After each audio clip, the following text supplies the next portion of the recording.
Buenos días, les damos la cordial bienvenida a esta conferencia con el título Seguridad Nacional, la salud mental como estrategia. El día de hoy vamos a dar el agradecimiento del anfitrión, el ingeniero Arturo Parra Telles, director del Colegio CLEU, que nos permitió presentarnos aquí. Tenemos la ponencia del licenciado en Seguridad Pública, Gustavo Alonso Orozco Becerra, presidente de la Asociación de Licenciados en Seguridad Pública en Jalisco. Entre sus más destacadas actividades, él es licenciado, como lo mencioné, en Seguridad Pública, es técnico superior universitario como policía investigador, es presidente de la Asociación de Licenciados en Seguridad Pública en Jalisco, AC, fue operador del Centro de Radiocomunicaciones del C5, fue comandante SWAT, etcétera, entre muchas diversas actividades, el cual llevará ahorita a cargo el tema de seguridad nacional y lo presentamos para que continúe con esta ponencia. Muchas gracias, licenciada. ¿Qué tal? Buen día, Gustavo Alonso, como me presentan. Quiero iniciar primero con una frase para ver si estamos de acuerdo. Creo que el miedo es la emoción que moviliza a la humanidad hoy día. Hay dos formas de verlo. La primera es que el miedo te paraliza, el miedo te desestabiliza emocionalmente, el miedo te puede llegar a causar traumas si lo expones a tu persona de una forma exorbitante, ¿verdad? El miedo, cuando lo dejas que crezca, te puede apabullar y te puede hacer que equivoques y que seas errático en tus acciones. Entonces, esa sería la parte negativa de ese sentir del miedo. Sin embargo, el miedo también agudiza nuestros sentidos. Esa es la parte positiva. El miedo te pone en estado de alerta, al menos durante la temporalidad en la que libras esa amenaza, que es la que te remite a sentir ese miedo. Entonces, el miedo te hace prácticamente que despiertes el más puro instinto de supervivencia. Y ese instinto de supervivencia, pues es lo que nos hace evolucionar a partir de los años. Según la Real Academia Española, dice que seguridad es la cualidad de seguro, mientras que nacional es el natural de una nación. El gobierno de México creo que está disminuyendo la importancia que tiene la seguridad nacional en el país, que entiende en esta frase que pone a la seguridad nacional. Dice: la condición indispensable para garantizar la integridad y soberanía nacional libre de amenazas al Estado en busca de construir una paz duradera y fructífera. Eso es todo el enunciado que el gobierno de la República entiende hoy por hoy como seguridad nacional. Existe como el precepto legal una ley de la seguridad nacional en el que en su artículo 3 también menciona que cuáles son las acciones destinadas de manera inmediata y directa para mantener esta integridad, estabilidad y permanencia del Estado mexicano, que es lo que remite pues esa conceptualización que tiene el gobierno sobre la seguridad nacional. De entrada voy a hacer una comparativa con seguridad pública para que observen que es una conceptualización bastante reducida, muy pequeña, muy corta, sin mucha sustancia. No existe en ningún otro texto oficial ninguna definición para seguridad nacional que no sea en esta página y en la Ley de Seguridad Nacional, como menciona este artículo 3. Eso lo quiero dejar bien en claro porque vamos a partir de esta conceptualización el saber cómo es que funciona la seguridad nacional en México y por qué funciona así. Si partimos de que el concepto está de esta manera, imagínense cómo es para todos los entes gubernamentales, para todas las instituciones de gobierno, el que pretendan garantizar una seguridad nacional. Preservar la soberanía e independencia nacional y defensa del territorio. Este sentido yo creo que es el primario que siempre nosotros remitimos cuando pensamos en seguridad nacional. Siempre creemos que seguridad nacional generalmente es al exterior, ¿no? Es la defensa, es el muro de protección de un país que te protege de todas las amenazas exteriores, de algún conflicto bélico exterior y te aísla para que tú puedas cuidar a tu población. Es un concepto muy reducido, pero es el que mayormente tenemos nosotros como presente cuando hablamos de seguridad nacional. Es que me estoy protegiendo de los demás. Y seguridad pública no, seguridad pública decimos, aquí estamos ordenando lo de nosotros, en seguridad pública. El Ejecutivo Federal es el que encabeza los esfuerzos del sistema de seguridad nacional. Este Ejecutivo Federal dirige la mesa de trabajo que está compuesta por Secretaría de Gobernación, por Secretaría de Hacienda y Crédito Público, por la Secretaría de la Defensa Nacional, por la Secretaría de Relaciones Exteriores, de Comunicaciones y Transportes, por la Secretaría de Marina, etc. Algunas que tienen que ver esta mesa de trabajo para este sistema de seguridad nacional, realmente es la opinión de todas estas instituciones, pero el que dicta la política pública principal es el Ejecutivo Federal, es el que dirige, el que ordena y el que dicta la ruta a seguir para la seguridad nacional en México. Primero quiero que vean la definición de seguridad pública. La definición de seguridad pública está amplísima y está plasmada en la Constitución. ¿Qué diferencia del concepto de seguridad nacional, que no está más que en la Ley de Seguridad Nacional, que es una ley secundaria? La ley principal es nuestra Constitución Política de los Estados Unidos Mexicanos y que perfectamente define qué es la seguridad pública. La seguridad pública es una función que está a cargo del Estado, a cargo de la Federación, las entidades federativas y los municipios. Esto quiere decir que los tres órdenes de gobierno tienen que forzosamente velar por la seguridad pública. Los fines son salvaguardar la vida, la libertad, la integridad y el patrimonio de las personas. O sea, van a cuidar todo acerca de las personas que somos parte de este Estado. Vamos a buscar un orden público y la construcción de la paz social, de conformidad a lo que se prevé en la propia Constitución. Y la seguridad pública comprende, precisamente para que se pueda consecuentar, una serie de especialidades. Entre ellas son la prevención, la investigación y la persecución de los delitos. Y aquí quiero hacer un paréntesis. La seguridad pública, o este concepto, si no es, para mi punto de vista, muy correcto, pero ya nos está encaminando hacia el ataque frontal contra un ente que conocemos perfectamente los que estamos inmersos en el mundo de la seguridad, que es el delito.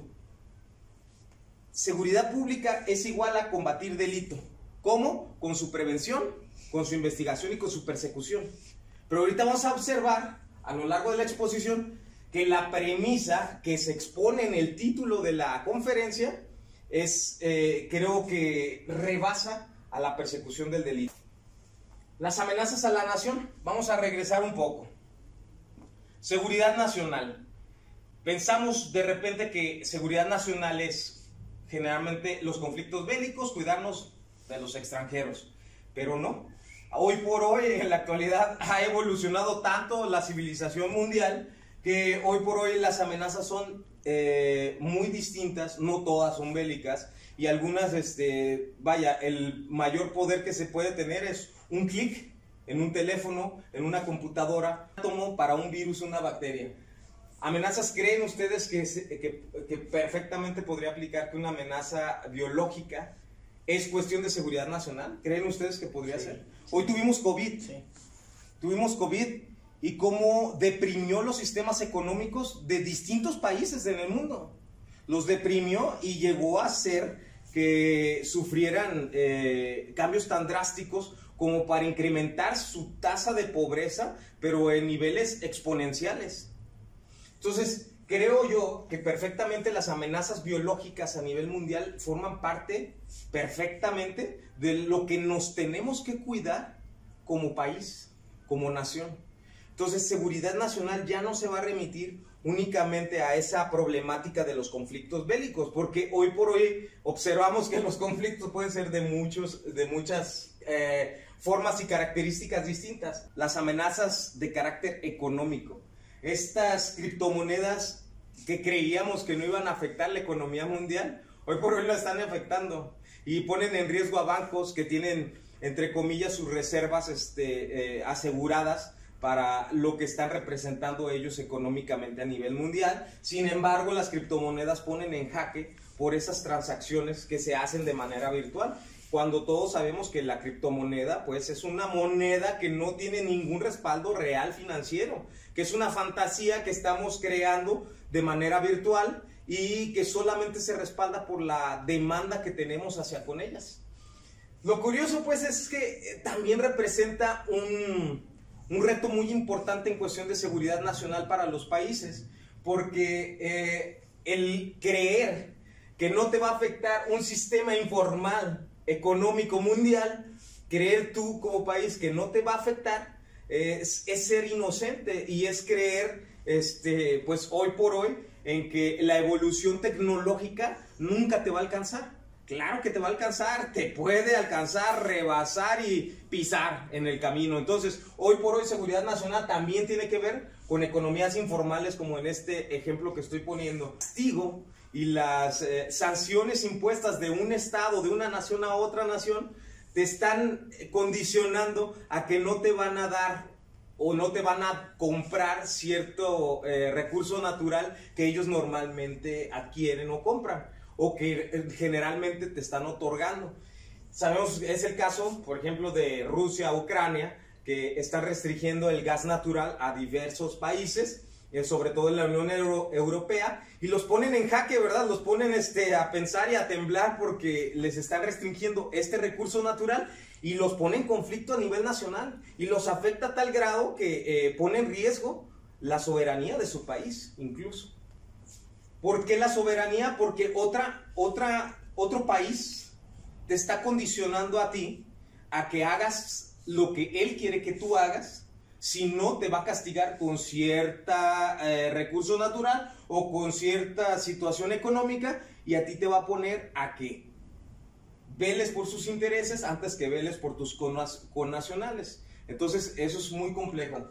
Una nación que quiere ser soberana, que quiere autodeterminarse y que se pone en conflicto porque su contrincante es alguien que económicamente y poblacionalmente y recursivamente es más poderoso que tú, entonces definitivamente te va a condicionar. Y aunque en este ejemplo, que es muy actual, tú puedes solicitar la ayuda del mundo, al final de cuentas toda la ayuda del mundo no llega a ser suficiente para que tú libres el conflicto. El conflicto puede seguir vigente hasta en tanto no se afecte realmente los intereses del país que te está poniendo en jaque, que creo yo que es la problemática más importante. No es los conflictos bélicos exteriores, son los conflictos bélicos interiores. En cuestión de seguridad nacional están catalogados los actos terroristas como una amenaza, un riesgo vigente para una nación. Y casi todas las naciones coinciden en que es un riesgo en el que se tiene que buscar y velar los estados de excepción. Básicamente que el terrorismo es lo que demarca una amenaza al interior en una nación y que es muy importante. Y nada más quiero dejar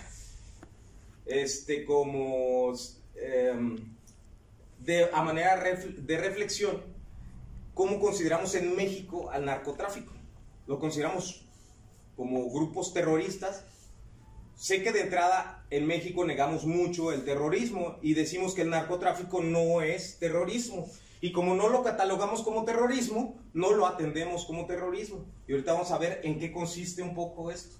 El artículo 5 de esta ley que estoy hablando de seguridad nacional nos explica como una serie de riesgos que tenemos que atender. Es que los actos tendentes a consumar el espionaje, el sabotaje, el terrorismo, la rebelión, la traición a la patria, el genocidio en contra de los Estados Unidos mexicanos es una amenaza que se considera para atender en esta ley y que forzosamente el Ejecutivo Federal está obligado a velar y a hacer políticas públicas para poder eliminar o disminuir este tipo de riesgos o amenazas. Y todo acto de financiamiento de acciones y organizaciones terroristas. Fíjense bien, quiero hacer una reflexión sobre el narcotráfico, si creemos o no creemos que son genocidas. Esta imagen pues tiene que ver con la Alemania nazi y cómo querían castigar a un grupo de personas de una clase étnica, de un grupo étnico particular que eran los judíos. la ONU en 1948 hace, mediante una convención en la que estamos suscritos muchísimos países, indica que un genocidio es el delito que se perpetúa con la intención de destruir total o parcialmente a un grupo nacional, étnico, racial o religioso. Fíjense bien, a un grupo nacional, étnico, racial o religioso. Cuando un grupo del narcotráfico está buscando apoderarse de una plaza, como se le conoce comúnmente a una zona geográfica determinada, ataca a otro grupo que también se quiere posesionar de la misma zona geográfica, que es lo que decimos que hay una lucha por la plaza. Y perfectamente nosotros distinguimos cuando encontramos fosas clandestinas, que existen muertes o que existen los cadáveres de 50 personas, de 100 personas, de 40 personas. ¿Creerán que eso es genocidio o no es genocidio? Se está intentando acabar de forma parcial o total a un grupo, a otro grupo de personas. Y estos no nada más que sean étnicos, dice grupo nacional, es un grupo de personas que pertenecen a una demarcación específica. Entonces yo creo que perfectamente cabría la posibilidad de anunciar que los grupos del narcotráfico en México son grupos de terroristas. ¿Por qué la seguridad nacional nada más se atiende por parte del Ejecutivo Federal y no se atiende igual que la seguridad pública por los 3 órdenes de gobierno? Sería una pregunta muy viable porque la seguridad pública parece que rebasa la seguridad nacional. Si en concepto la seguridad pública está en la Constitución y está mucho más amplio, mucho más extenso, mucho más específico, ya nos dice que tenemos que combatir contra el delito porque es nuestro enemigo. Porque mientras que seguridad nacional no está bien definido contra quién vamos a luchar, dice cuáles son las amenazas en la ley, pero no tenemos, por ejemplo, al narcotráfico dentro de esas amenazas de manera así puntual, y no lo tenemos marcado como grupos terroristas que aterrorizan realmente a la nación. El enemigo público principal que tiene la seguridad pública, y que considero que el delito es un efecto residual de lo que realmente es el problema. Las especialidades de la seguridad pública nos ponen que tenemos que atender al delito en 3 tiempos, que vamos a prevenir que suceda este delito y que son acciones tendentes a visualizar el futuro. Cuando hablamos de prevención es dar un pasito adelante, observar qué es lo que podría pasar y poderlo atender. Cuando estamos hablando del pasado, cosas que ya sucedieron, estamos hablando de investigación, del delito. Todo es acerca del delito. Cuando hablamos de una investigación es algo que ya sucedió. Ya sucedió, entonces tenemos que atenderlo para ver cómo fue causado y quién lo causó, para poder resarcir el daño que éste causó. Y cuando hablamos de presente es la persecución en el momento. Siempre que conocemos nosotros en la seguridad pública de la persecución del delito, luego se nos viene a la mente la palabra flagrancia. Sucede un delito, nos percatamos de este delito y vamos y atendemos ese delito en ese momento hasta que cese la amenaza o el riesgo que este delito está ocasionando o los daños que esté ocasionando a quien sea, ¿no? Ya después vendrá a ser otra vez de manera cíclica para participar la investigación como un remanente de ese daño causado y de buscar cómo solucionar y resarcir el daño que causó este fenómeno. Curiosamente, ¿por qué digo que el delito no debería de ser nuestro enemigo principal? Es el efecto que se causa, el delito es el efecto que se causa a partir de construcciones sociales erróneas, construcciones sociales que tenemos como países, que tenemos como civilización, que no son correctas porque no estamos persiguiendo la convivencia en orden, la convivencia que nos conlleve a tener una estabilidad real. El ser humano creo que por naturaleza tiene esa ambivalencia de buscar siempre estar bien, pero no siempre buscamos estar bien a partir de hacer bien. A veces buscamos estar bien a partir de que me valga lo que pase a mi alrededor y a quien lastime, pero yo quiero estar bien. Y esa es una condición humana pero que puede llegar a causar muchos problemas sociales. Quiero hacer una distinción muy rápida entre lo que viene a... ¿Qué diferencia existe entre una conducta antisocial, que es lo que podríamos nosotros decir que es un crimen, un delito? Es alguien que ejerce una conducta antisocial. ¿Y qué es el trastorno antisocial de la personalidad? El trastorno antisocial de la personalidad remite a una enfermedad. Y quiero hacer la diferencia así. Una conducta antisocial puede ser parte de un trastorno antisocial de la personalidad. Pero un trastorno antisocial de la personalidad no siempre va a tener que ver con quien desarrolla una conducta antisocial.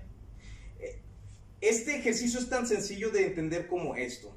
Una conducta antisocial es la oportunidad que tiene una persona en muchas ocasiones de cometer un crimen, un delito, un acto amoral o sin moral en perjuicio quizás de alguna persona o visto mal socialmente a manera de percepción.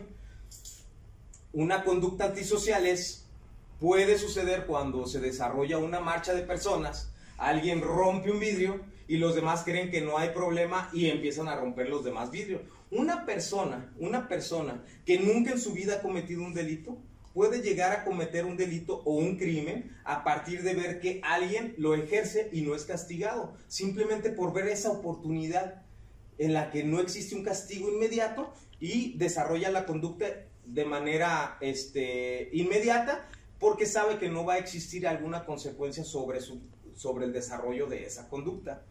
El trastorno antisocial de la personalidad es una enfermedad mental que está catalogada como tal en un manual de desórdenes mentales que se llama DSM. Este manual es un manual que se conformó a partir del consenso de muchos psicólogos y psiquiatras que ponen todas las enfermedades mentales en un catálogo común que es el que persigue todo el mundo de la psicología y la psiquiatría a nivel mundial. Este manual es muy importante en este ramo y es donde se describen todas las enfermedades mentales que están representadas en este gráfico. Por ejemplo, la ira, el narcisismo, la depresión, la apatía, la paranoia, todos son defectos mentales, por decirlo de alguna manera, que remiten a una insalubridad mental.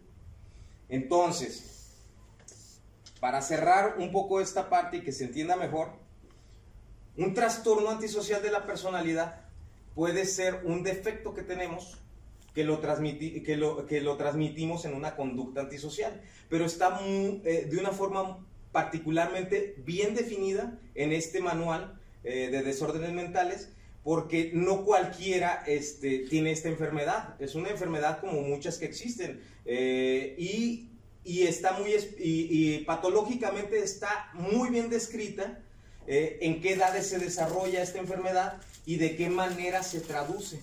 A lo que voy es a que no todas las personas que cometen delitos los cometen porque tuvieron la oportunidad. Algunas personas que cometen delitos los cometen porque tienen una enfermedad mental. Ahora, no todas las personas cometen delitos por una enfermedad mental. Algunas personas cometen delitos porque tienen la oportunidad de cometerlos. Así de fácil. Y esa diferenciación es realmente el problema de la seguridad. El saber quién desarrolla la conducta antisocial por el simple hecho de que tuvo la oportunidad y quién desarrolla la conducta antisocial porque tiene un problema mental, porque tiene una enfermedad que no le permite discernir correctamente en el ejercicio de saber qué es lo correcto y qué es lo incorrecto. El meollo de la seguridad pública, de la seguridad nacional. El saber por qué ocurren las cosas, la causalidad, el saber por qué ocurre un crimen, por qué ocurre un delito, el saber por qué ocurre es el meollo del asunto. Creemos que ocurre nada más porque ya pasaron, ¿por qué? O sea, no sé en base a qué se hacen las políticas públicas.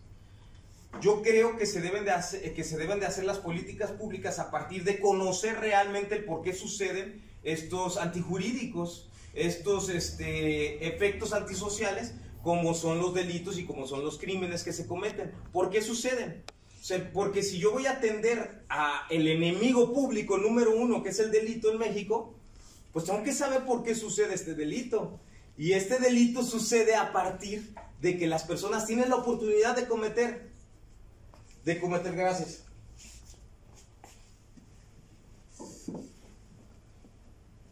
Esta problemática sucede a partir de conocer realmente el por qué sucede el delito.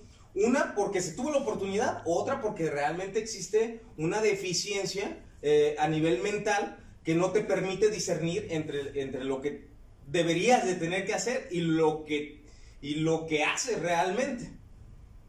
Entonces creo yo que a la mano están y a la par están el velar por la salud mental y velar por los valores éticos y cívicos. Como estoy mencionando, ¿cuál es el deber ser? El deber ser en la seguridad nacional, el deber ser en la seguridad pública.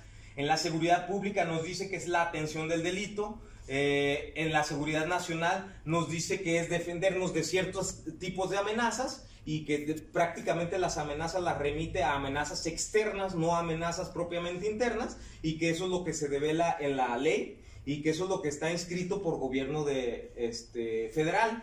Pero ninguna de estas dos acepciones o conceptos de seguridad, tanto pública como nacional, nos remiten a pensar que tenemos que atender la salud mental y que tenemos que atender la salud poblacional ética y moral, para que la sociedad pueda de verdad buscar tener un orden, buscar realmente consecuentar una paz pública.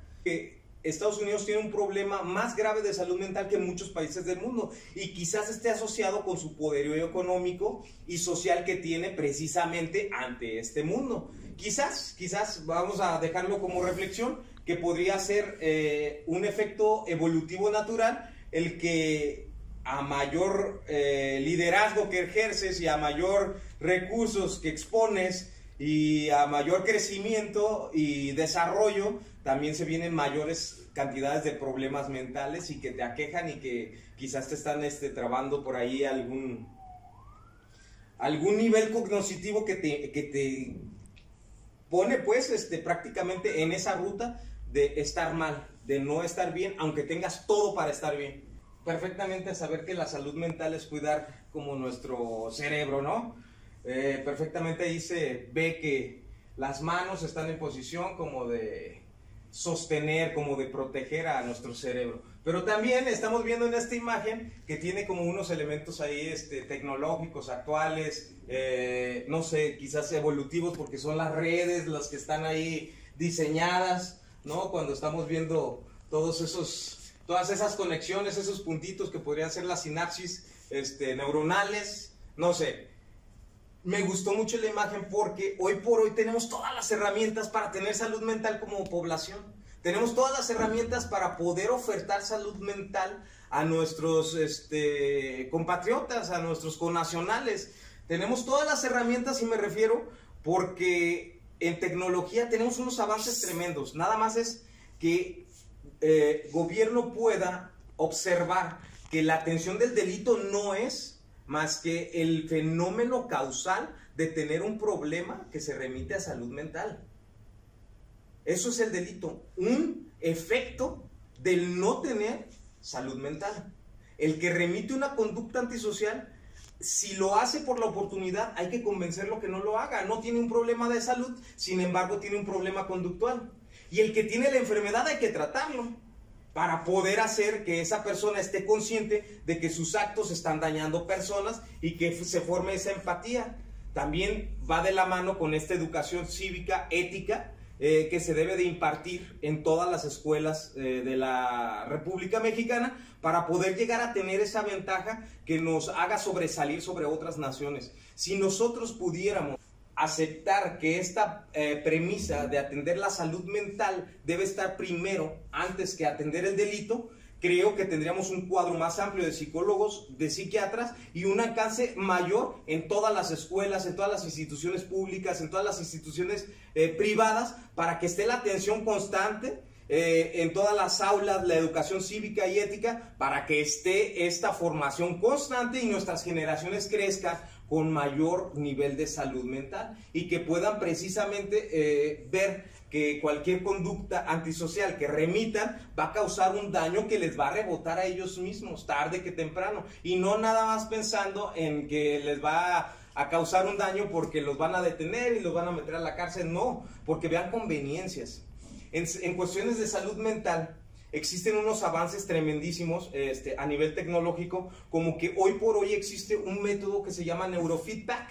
Ese neurofeedback es prácticamente el realizar un mapeo cerebral de cómo funcionan las interconexiones neuronales a partir de los impulsos eléctricos que se marcan en un programa computacional, y puede definir un psicólogo o un psiquiatra a partir del ejercicio de ese estudio, porque es un estudio técnico, pero que tiene un avance científico muy importante. Puede definir a partir de lo que observe sobre impulsos eléctricos el cómo está una persona a partir de que tenga un daño que realmente ya sea biológico, o un daño que pueda llegar a tener una corrección, porque se hace para diagnosticar el inicio de una patología, y se realiza el estudio de neurofeedback como cierre para definir el avance que se tuvo en el tratamiento que se le realizó a la persona y que mejore su salud mental o de mejora de salud mental. Esa es una opción que se tiene y que no se ha desarrollado mucho en México, y también conozco que se está ejerciendo un tratamiento de realidad virtual también para atención de problemas de salud mental. Realidad virtual, por ejemplo, te puede ayudar para cuando tienes algunas fobias. Si tú tienes fobias con las alturas, con las arañas, etcétera, se maneja mediante realidad virtual como ejercicios que te están ayudando a enfrentar ese tipo de miedos y que te hacen mejorar esa condición de fobia. Esos dos son ejemplos así muy fuertes de avances tecnológicos que se tiene hoy por hoy en el ramo de la psiquiatría y de la psicología para poder atender la salud mental, para poder implementar en las escuelas, en el sector privado, en el sector público, y poder realmente tratar este tipo de condición, reflexionar de esta manera. Lo que nos mueve, lo que moviliza al mundo, para mí, creo que es el miedo. Porque el miedo funciona a partir de percibir riesgos y amenazas. Entonces, la emoción que moviliza al mundo es el miedo, porque el miedo es el que te sensibiliza todos tus sentidos para poder reaccionar ante este miedo.